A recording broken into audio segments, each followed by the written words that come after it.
샬롬. 오늘도 순종을 통해서 하나님의 뜻이 여러분들의 심령과 가정과 여러분들의 삶 전 영역에 넘치도록 임하시기를 바랍니다. 오늘 하나님께서 우리에게 주시는 말씀을 통해서 저와 여러분들이 새로운 깨달음을 얻기를 바랍니다. 오늘 함께 할 말씀은 출애굽기 10장 1절에서 11절 말씀입니다.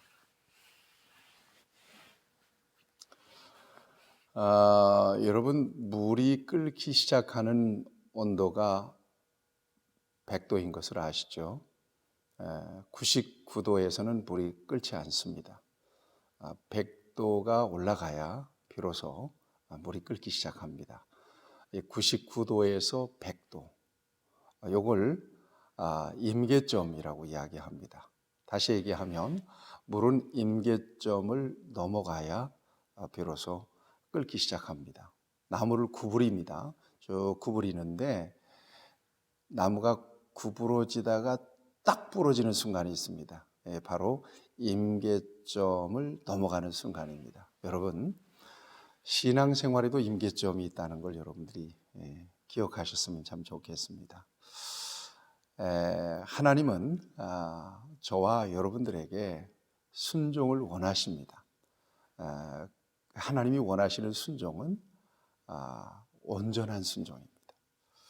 온전한 순종을 원하십니다. 그럴 때 하나님은 놀라운 역사를 나타내십니다. 하나님의 일하시는 놀라운 역사를 보게 됩니다. 그런 차원에서 99%의 순종은 순종이 아니라고 보면 됩니다. 100%의 순종을 원하십니다. 여러분, 성경을 보세요. 어떤 말씀을 확인해 보든지 하나님께서 명령하신 그대로 100% 순종했을 때 하나님은 일하시기 시작하셨어요. 인간의 능력을 넘어서 모든 상황과 환경을 초월해서 하나님이 일하셨어요. 그런 차원에서 하나님이 원하시는 온전한 순종은 여러분들의 마음속으로 따라서 하세요. 이해가 안 되어도 순종하라. 유익이 없어도 순종하라. 그거예요. 그러니까 내 생각과 내 형편과 내 능력을 넘어서 하나님께서 우리에게 주신 말씀대로, 하나님이 명령하신 대로 하나님 앞에 순종해 드리는 것은, 이것은 하나님의 역사를 나타내시는 가장 중요한 조건이 됩니다. 자, 그 같은 차원에서 오늘 본문 말씀을 좀 볼 수 있으면 참 좋겠습니다. 지금 7번째 재앙이 지나갔어요. 그리고 8번째 재앙을 앞두고 있습니다. 하나님은 모세에게 말씀합니다. 바로의 마음이 계속해서 이렇게 완악하고 완강하고 강팍한 것은 하나님의 표징을 나타내기 위함이다. 이렇게 말씀하고 있습니다. 이 표징이라고 하는 것은 하나님이 하시는 일입니다. 단순한 기적이 아닙니다. 하나님의 능력과 하나님의 권세와 하나님의 권능을 나타내기 위하여 행하시는 하나님의 일, 이게 바로 표징입니다. 지금까지 우리가 봤습니다. 이것은 우연하게 일어난 일이 아닙니다. 그래서 하나님은 하나님이 행하시는 일이라고 하는 사실을 확인시켜 주시기 위해서 시간을도 정하고 일정도 정합니다. 그리고 예고하게 하시고 실행하게 하시죠. 이것은 하나님이 하시는 일이라고 하는 사실을 드러내시기 위한 역사였다는 것입니다. 이게 바로 표징입니다. 자, 이번에도 모세와 아론이 바로 앞에 섭니다. 그러면서 하나님의 목소리를 냅니다. 이렇게 말씀합니다.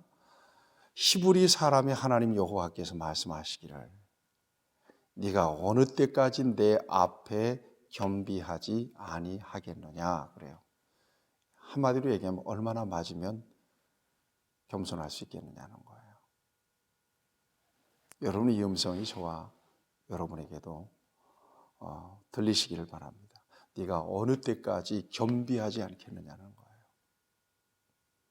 여러분, 하나님의 뜻은 굽힘이 없으세요. 또 하나님은 타협도 안 하세요. 그러니까 이게 하나님의 계획인가 보다, 이게 하나님의 뜻인가 보다, 그러면 하나님 앞에 묻고 이게 우리의 마음속에 확정이 되거나 아니면 하나님의 말씀을 통해서 증명해 주시면 분명하게, 그러면 얼른 내 의지를 내려놓고 하나님 앞에서 겸손하게 항복해야 합니다.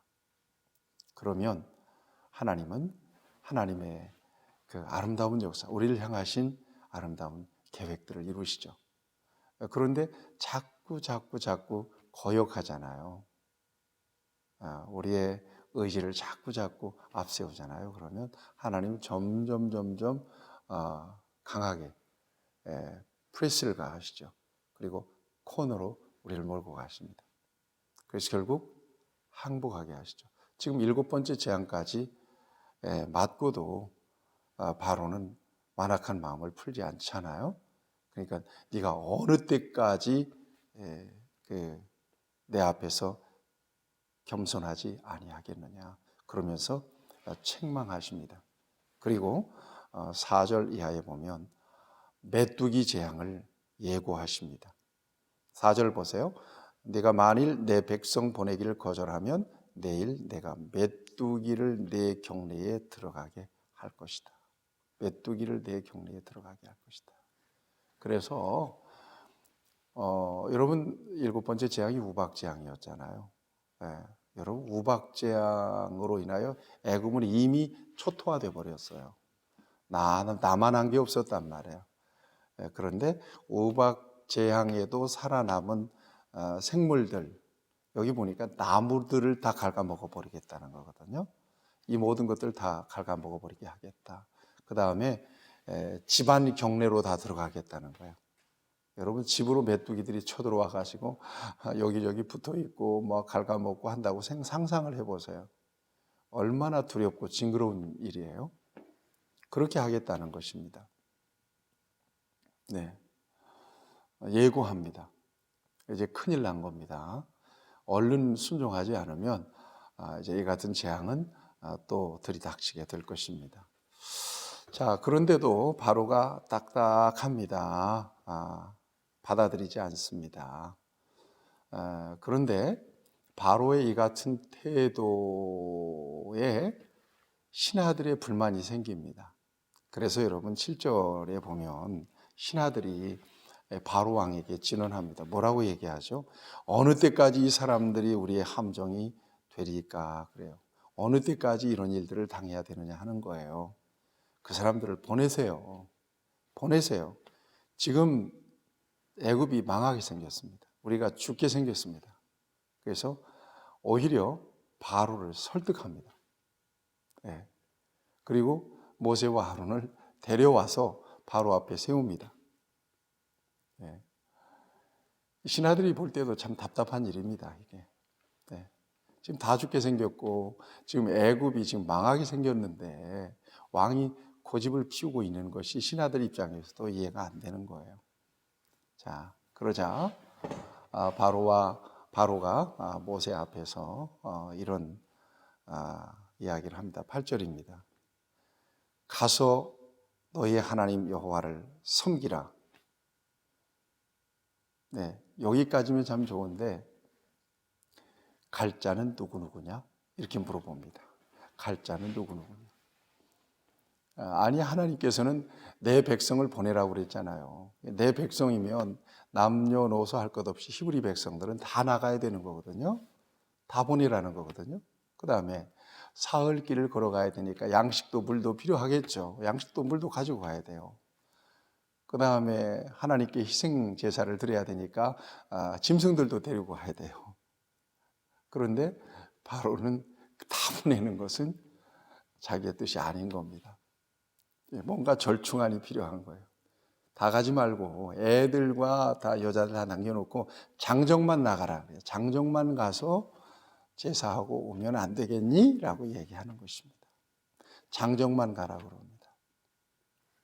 그러자 모세가 남녀노소와 양과 소를 다 데리고 가겠나이다. 그래요.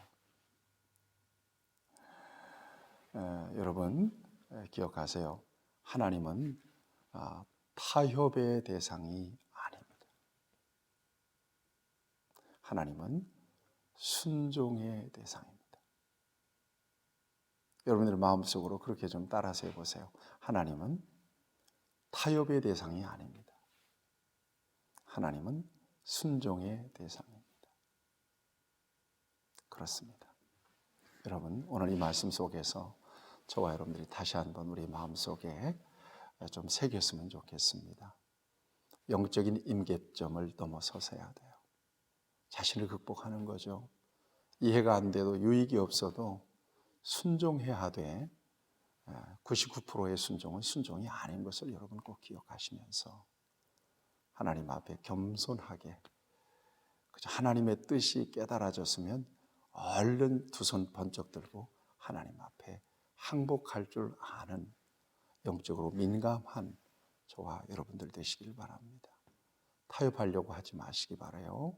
하나님은 타협의 대상이 아니라 순종의 대상인 것을 꼭 기억하시면서 오늘도 무슨 말씀을 하시든지 그대로 하라 라고 하신 말씀대로 하나님의 말씀에 귀를 기울이고 성령의 감동하심을 따라 순종하셔서 하나님의 뜻이 하늘에서 이루어진 것처럼 여러분들의 심령과 여러분들의 가정과 여러분들의 생업과 여러분들의 일터와 사업장과 이 나라와 이 땅과 이 땅의 모든 교회 위에 하나님의 뜻이 온전하게 이루어지기를 주님의 이름으로 축복합니다. 하나님, 우리가 우리의 뜻대로 하나님 앞에 순종의 모양을 내고 있지는 않습니까? 하나님, 온전한 순종으로 하나님의 역사를 보게 하여 주시옵소서. 하나님과 타협하지 않기 원하며 하나님께서 주신 말씀을 그대로 순종할 수 있는 귀한 믿음도 용기도 담대함도 우리에게 주옵소서. 우리 구주 예수님의 이름으로 기도하옵나이다. 아멘. 여러분 오늘도 순종으로 하나님께서 행하시는 놀라운 일을 보기 원합니다.